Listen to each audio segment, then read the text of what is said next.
জানিয়ে দেব সর্বশেষ আপডেট বাংলা সংবাদ। শুরুতেই শিরোনাম। হাসিনাকে মার্কিন যুক্তরাষ্ট্রের আল্টিমেটাম, 20 এপ্রিলের মধ্যে সাংবিধানিকভাবে পদত্যাগের নির্দেশ। জাতিসংঘের শান্তিরক্ষা মিশনে নিযুক্ত বাংলাদেশে ভোট চুরি পাহারাদার সেনাবাহিনীকে নিষেধাজ্ঞার আওতায় আনতে মার্কিন কংগ্রেসম্যানের চিঠি। সবশেষে দেখবেন দেশের বিভিন্ন থানায় ওসি এসপিদের পালানো তালিকা প্রকাশ, থাকছে বিস্তারিত প্রতিবেদন। এতক্ষণ শুনছেন সংবাদ শিরোনাম, এখন থাকছে বিস্তারিত।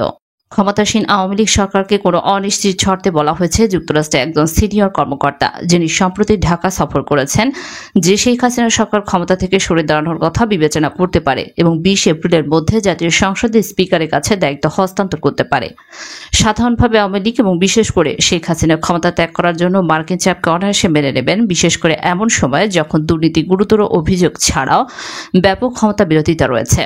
বর্তমান সরকারের বিরুদ্ধে মানবাধিকার লঙ্ঘন, অপশাসন অন্যান্য বিষয়ের মধ্যে নাম প্রকাশ না করার শর্তে কঠোরভাবে কথা বলতে গিয়ে সূত্র জানায় যে 20 মার্চ পররাষ্ট্রমন্ত্রী হাসান মাহমুদের সাথে বৈঠকের সময় মার্কিন উপসহকারী পররাষ্ট্রমন্ত্রী আফরিন আক্তার এই বার্তাটি ঊর্ধ্বতন বাংলাদেশি কর্মকর্তার কাছে পৌঁছে দেন। বাংলাদেশে অবাধ, সুষ্ঠু ও অংশগ্রহণমূলক নির্বাচনের জটিল ইস্যু উপস্থাপনের পাশাপাশি আফরিন আক্তার রোহিঙ্গা শরণার্থীদের বিষয় এবং দুইটি গুরুত্বপূর্ণ আমেরিকার থিঙ্ক ট্যাঙ্কের সদস্যদের সমন্বয়ে একটি দ্বিদলীয় আমেরিকান প্রতিনিধি দলের সাম্প্রতিক সফর নিয়েও আলোচনা করেছেন, যেটি পরে সাংবাদিকদের কাছে এটি নিশ্চিত করেছেন। একই দিনে আফরিন আক্তার ও হাসান মাহমুদের মধ্যে বৈঠকে বাংলাদেশের পররাষ্ট্র মন্ত্রণালয়ের মহাপরিচালক মাসুদ আলম উপস্থিত ছিলেন। বাংলাদেশের পররাষ্ট্র সচিব তীব্র প্রতিক্রিয়া জানিয়ে বলেছিলেন যে বাংলাদেশ তার অভ্যন্তরীণ বিষয়ে অপ্রয়োজনীয় বিদেশি হস্তক্ষেপে আপত্তি করে। সূত্রগুলো জানিয়েছে যে শেখ হাসিনার সামনে আফরিন আক্তার দুইটি বিকল্প রেখেছিলেন। প্রথম বিকল্পের অংশ হিসেবে শেখ হাসিনার সরকার পদত্যাগ করতে পারে এবং রাষ্ট্রপতি মোহাম্মদ শাহাবুদ্দিনের কাছে দায়িত্ব হস্তান্তর করতে পারে। মার্কিন উপসহকারী পররাষ্ট্রমন্ত্রী আফরিন আক্তার হাসান মাহমুদের সামনে উপস্থাপন করেন একটি সত্যিকারের অবাধ, সুষ্ঠু, অংশগ্রহণমূলক এবং অন্তর্ভুক্তিমূলক নির্বাচনের পথ প্রশস্ত করার আগে 31 জানুয়ারির মধ্যে বর্তমান আওয়ামী লীগ সরকার স্পিকার শিরীন শারমিন চৌধুরীর কাছে ক্ষমতা হস্তান্তরের সুপারিশ করেন। বাংলাদেশি নেতৃত্বের সামনে উপস্থাপিত দুইটি বিকল্পের ভিত্তি ছিল যে উভয় সংবিধানের কাঠামোর মধ্যে এবং তার সরকার দ্বারা কাজ করা এবং বিবেচনা করা যেতে পারে। বাংলাদেশের সংবিধানের 4th খণ্ডের 2য় অধ্যায়ে বলা হয়েছে, 1. প্রধানমন্ত্রীর পদ শূন্য হয়ে যাবে ক যদি তিনি রাষ্ট্রপতির হাতে পদত্যাগপত্র জমা দিয়ে যে কোনো সময় পদ থেকে পদত্যাগ করেন, অথবা খ যদি তিনি সংসদের সদস্য হওয়া বন্ধ করেন। 2. প্রধানমন্ত্রী সংসদের সংখ্যাগরিষ্ঠ সদস্যদের সমর্থন ধরে রাখা বন্ধ করে দিলে তিনি হয় তার পদ থেকে পদত্যাগ করবেন বা সংসদ ভেঙে দেওয়ার জন্য রাষ্ট্রপতিকে লিখিতভাবে পরামর্শ দেবেন, এবং যদি তিনি সন্তুষ্ট হন তবে রাষ্ট্রপতি তা করবেন। যে সংসদের অন্য কোনো সদস্য সংসদের সংখ্যাগরিষ্ঠ সদস্যদের সমর্থনের আদেশ দেন না, সেই অনুযায়ী সংসদ ভেঙে দিন। এছাড়াও সংবিধানের 54 অনুচ্ছেদে বলা হয়েছে যে যদি রাষ্ট্রপতি পদের শূন্যতা দেখা দেয় বা রাষ্ট্রপতি যদি তার অনুপস্থিতি, অসুস্থতা বা অন্য কোনো কারণে তার অফিসের কার্য সম্পাদন করতে অক্ষম হন, তবে স্পিকার সেই কার্যগুলি সম্পাদন করবেন যতক্ষণ না একজন রাষ্ট্রপতি নির্বাচিত হন বা যতক্ষণ না রাষ্ট্রপতি তার অফিসের কার্যভার গ্রহণ করে। যেমনটি হতে পারে গুরুত্বপূর্ণভাবে মার্কিন উপসহকারী পররাষ্ট্রমন্ত্রী আফরিন আক্তার দ্বারা ইঙ্গিত দেওয়া হয়েছিল যে দুইটি বিকল্প মেনে চলতে ব্যর্থ হলে তবে পছন্দের ভাবে দ্বিতীয়টি প্রভাবশালী ব্যবসায়ী এবং রাজনৈতিক নেতা সহ বাংলাদেশি ব্যক্তিদের বিরুদ্ধে একের পর এক শক্তিশালী অর্থনৈতিক নিষেধাজ্ঞার দ্বারা অনুসরণ করা হবে।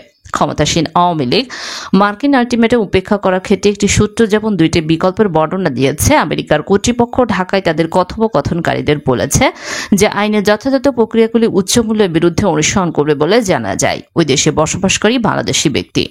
নর্থ ইস্ট নিউজের সাথে কথা বলার সময় বাংলাদেশের অন্যতম প্রধান সাংবিধানিক বিশেষজ্ঞ শাহদ্দিন মালিক বলেছেন যে পরিস্থিতি রাজনৈতিক বা অন্যথায় নতুন নির্বাচন না হওয়া পর্যন্ত প্রধানমন্ত্রীকে রাষ্ট্রপতিকে সংসদ ভেঙে দেওয়ার পরামর্শ দিতে হবে। রাষ্ট্রপতি মন্ত্রিসভা চালিয়ে যেতে বলবেন এবং রাষ্ট্রপতি যদি অপ্রস্তুত হন, যে কারণেই হন না কেন, স্পিকার তার দায়িত্ব পালন করবেন। সংবিধানের 15তম সংশোধনীতে প্রচুর ত্রুটি রয়েছে বলে সম্মত হয়ে মালিক বলেছিলেন যে যদি তিনি পদত্যাগের দাবিতে রাজি হন তবে এটি তার জন্য রাজনৈতিকভাবে আত্মঘাতী হবে। মালিক উপসংহারে এসেছিলেন যে শেখ হাসিনা এই ধরনের পদক্ষেপগুলিকে অস্বীকার করবেন এবং তিনি আশঙ্কা করছেন যে শাসন ব্যবস্থা দমনমূলক হবে। দেশ ছাড়ার প্রস্তুতি নিচ্ছেন আওয়ামী লীগের সুবিধাভোগী 200 ঊর্ধ্বতন পুলিশ কর্মকর্তা। এরই মধ্যে মার্কিন যুক্তরাষ্ট্র, কানাডা, যুক্তরাজ্য, ফ্রান্স, জার্মানি সহ ইউরোপের বিভিন্ন দেশে ভিসার আবেদন করেছেন তাদের অনেকেই। গোয়েন্দা সংস্থা ও বিভিন্ন মিশন সংস্থা থেকে জানা গেছে, জানুয়ারি প্রথম সপ্তাহ থেকে ভিসার আবেদনগুলো করা হয়েছে। এই তালিকায় ডিবি পুলিশের প্রধান, ঢাকা মেট্রোপলিটন পুলিশ, ডিএমপি সদ্য বিদায়ী কমিশনার, অতিরিক্ত আইজিপি, ডিআইজি, অতিরিক্ত ডিআইজি সহ এসপি মর্যাদার বেশ কয়েকজন কর্মকর্তা রয়েছে। তবে সংখ্যার দিক থেকে 20 থেকে 25 ব্যাচের কর্মকর্তাদের আবেদনের পরিমাণ বেশি, আর বেশিরভাগ কর্মকর্তার পছন্দের শীর্ষে রয়েছে আমেরিকা ও কানাডা। সংশ্লিষ্ট একাধিক সূত্রে তথ্য মতে ডিএমপি সাবেক কমিশনার শফিকুল ইসলাম, 12তম ব্যাচের অতিরিক্ত আইজিপি রুহুল আমিন, অতিরিক্ত আইজিপি কামরুল আহসান, অতিরিক্ত আইজিপি আতিকুল ইসলাম, 15 ব্যাচের কর্মকর্তা মনিরুল ইসলাম, শাহাবুদ্দিন খান, মাহবুবুর রহমান, খন্দকার লুৎফর কবির, আলী মাহমুদ, কৃষ্ণপদ রয়, 17 ব্যাচের কর্মকর্তা হাবিবুর রহমান, 18 ব্যাচের কর্মকর্তা আসাদুজ্জামান, 18 ব্যাচের কর্মকর্তা মাহবুব আলম আমেরিকার ভিসার আবেদন করেছেন।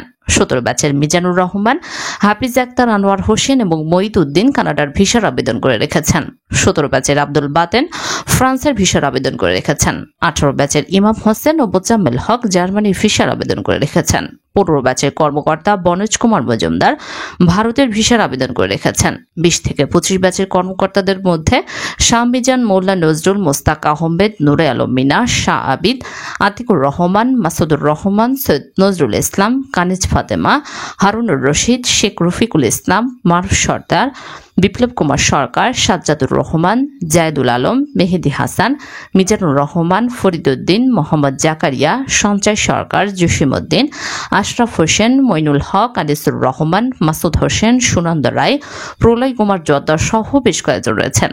দেশ ছাড়তে প্রস্তুতি নেওয়া কর্মকর্তাদের পছন্দের শীর্ষে আমেরিকা, কানাডা হলেও অনেকে জার্মানি, যুক্তরাজ্য, সুইজারল্যান্ড, ফ্রান্স, পর্তুগাল, গ্রিস, তুরস্ক, থাইল্যান্ডের ভিসার আবেদন করেছেন। তবে ইতোমধ্যে কতজন ভিসা পেয়েছেন তা এখনও নিশ্চিত হওয়া যায়নি।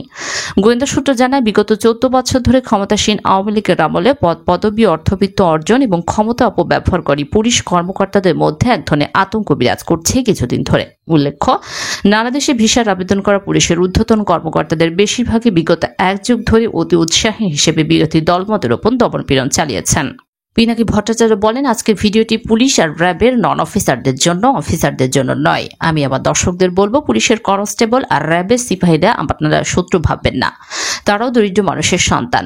এদের বেশিরভাগই তাদের উপর দেওয়া আদেশ অনিচ্ছা শর্ত মানতে বাধ্য হয়। আবার কিছু পুলিশ আছে অতি উৎসাহী। তাই আমি এমন একটা আহ্বান জানাবো আপনাদের উদ্দেশ্যে, যারা মাঠের অপারেশন করেন, তার মানে যারা মিছিল সমাবেশে গুলি চালান, মূলত পুলিশের কনস্টেবল, এএসআই বা খুব বেশি হলে এসআই, তাদের জন্য।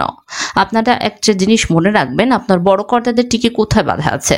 বাধা আছে হংকং, সিঙ্গাপুর, দুবাই, ইউরোপ, আমেরিকায়। তার মানে বিপদ দেখলে সে পালিয়ে যাবে, কিন্তু আপনি কোথায় পালাবেন? তাই মিছিল সমাবেশে গুলি করার আগে আমার কথাগুলো একটু শুনে যান, লাভ হবে। পিনাকি ভট্টাচার্য বলেন, যে মিছিল বা সমাবেশে গুলি করা হবে সেখানকার ডিউটি পুলিশের তালিকায় পুলিশ লাইনের অনেকগুলো অফিসে কন্টিনজেন্ট সার্টিফিকেট বা সিসি আকারে সংরক্ষিত থাকে। সেই রেকর্ড থেকে জানা যাবে কারা কারা সেদিন ডিউটিতে ছিলেন আর কে কে সম্ভাব্য গুলি চালাতে পারে। তারপরে গুলি খারিজ এবং গুলি খারিজ রেজিস্টার আছে, ওখান থেকে জানা যাবে যে কার বন্দুক থেকে কয় রাউন্ড গুলি করা হয়েছে। তাহলে বেরিয়ে যাবে কে খুনি। প্রত্যেক মিছিলে সমাবেশের দলে নিবেদিত কর্মীর ছবি এবং ভিডিও করে রাখবে। এগুলো প্রমাণ করবে কারা কারা খুনের সাথে জড়িত। তারপরেও যারা যারা একসাথে ডিউটি করেছেন সবারই তো বাঁচার ইচ্ছা আছে, তাদের মধ্যে কিন্তু সবাই গুলি করবে না। সুতরাং তারা অকারণে আপনার গুলিতে মারা যাওয়া মানুষের খুনের মামলায় আসামি হতে যাবে না। তারাই দেখিয়ে দেবে সেদিন আপনিই গুলি করেছিলেন। আপনার সাথে যারা একই সিসিতে ডিউটি করেছেন তারাই সেদিন বলে দেবে। তারা রাজসাক্ষী হয়ে যাবে, রাজসাক্ষী হয়ে আপনার বিরুদ্ধেই সাক্ষী দেবে। আপনি গুলি করেছিলেন, আপনি মানুষ খুন করেছিলেন, আপনি শান্তিপূর্ণ মিছিলের সমাবেশে গুলি করে মানুষ খুন করেছিলেন। রাজসাক্ষী কখনোই আসামি হয়ে ফাঁসি বা শাস্তি পায় না, সে আসামিদের বিরুদ্ধে সাক্ষী দেওয়ার জন্য মুক্তি পায়, সাজা কম হয়। আপনার ডিউটি সিসি বা আপনার ডিউটি কাগজে যাদের নাম আছে তাদের অনেকেই আপনার বিরুদ্ধে সাক্ষ্য দিয়ে নিজেরা বেঁচে যাবে।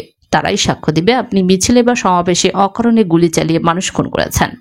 পিনাকি ভট্টাচার্য আরও বলেন, যে সমস্ত ডিআইজি, আইজি, এসপি, ওসিদের হুকুমে আপনি মিছিলে গুলি চালাচ্ছেন তাদের কিন্তু বিদেশে সেকেন্ড হোম আছে, মানে টাকা পয়সা সব ওই জায়গায় পাচার করে রেখেছে। ওই অফিসার যখন বিপদে পড়বে তখন বিদেশে পালাবে, অথচ তার কথায় আপনি নিজের ভবিষ্যৎ শেষ করেছেন। আপনার বিপদের সময় কাউকে সাথে পাবেন না। সেদিন কোথায় পালাবেন? আপনি কোন দেশে পালাবেন? পালাতে পারবেন না, আপনার দেশেই থাকতে হবে। তাই আপনি অন্যায়াদেশ তামিল করে নিজেকে কেন ফাঁসির আসামি বানাবেন? আপনি বলতে পারেন আপনি অফিসারের নির্দেশ দিয়েছে, আমি কিভাবে গুলি না চালিয়ে থাকি? আপনি পিআরপি অনুযায়ী অফিসারের বৈধ আদেশ শুনতে আপনি বাধ্য, অবৈধ আদেশ না। মানুষ খুন করার আদেশ অবশ্যই অবৈধ। কেবল নিজেকে বাঁচাতে আপনি গুলি করেছেন কখন এটি প্রমাণ করতে পারবেন না। আপনার সিসিতে যাদের নাম তারাই বাঁচার জন্য রাজসাক্ষী হয়ে বলে দেবে আপনাদের ওপর কোনো হামলা হয়নি, কোনো আত্মরক্ষার প্রয়োজন ছিল না। মানুষ খুন করার জন্য আপনি গুলি চালিয়েছিলেন, তখন ফেঁসে যাবেন আপনি।